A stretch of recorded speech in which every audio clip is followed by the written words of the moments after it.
Some people don't get a second chance. I came from, a bad neighborhood, and, I got in trouble at an early age. You can't just judge a person from their past.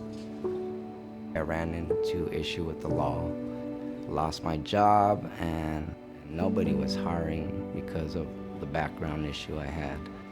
The biggest challenge that I would say the manufacturers are facing today is really just finding the workforce that we need.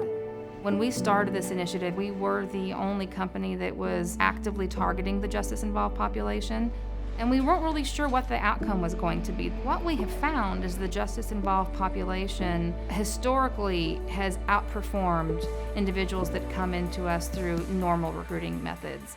We have to start thinking creatively and thinking outside of the box. We had to bring those community resources to the table that had the expertise. So in 2018, the Reentry Center was approached by a manufacturing company to see if she could recruit employees. There are a lot of partners that are working together.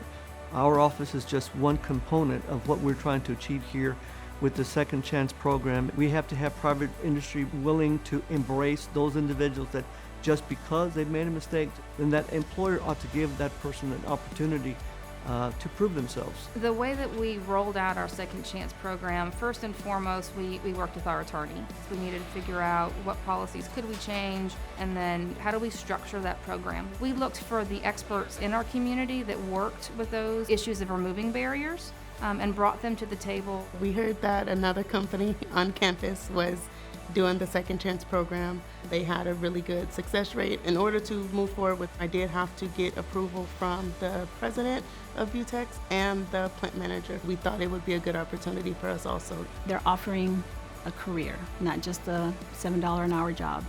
And my family so proud of me. This would make me feel good about waking up coming there because my mama got a smile this big. I know if they seeing that I did it and I'm still here, it could happen for them too.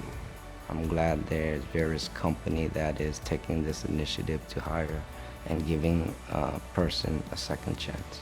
This is a rewarding program for the employer and employees. The Second Chance program could be a solution as far as getting people in the door. We have an opportunity to engage this population. If we're able to bring in more individuals through the Second Chance hiring, it means more opportunities for our company. It gives us that confidence that we can go after new business. We can continue to grow and offer those opportunities to other individuals.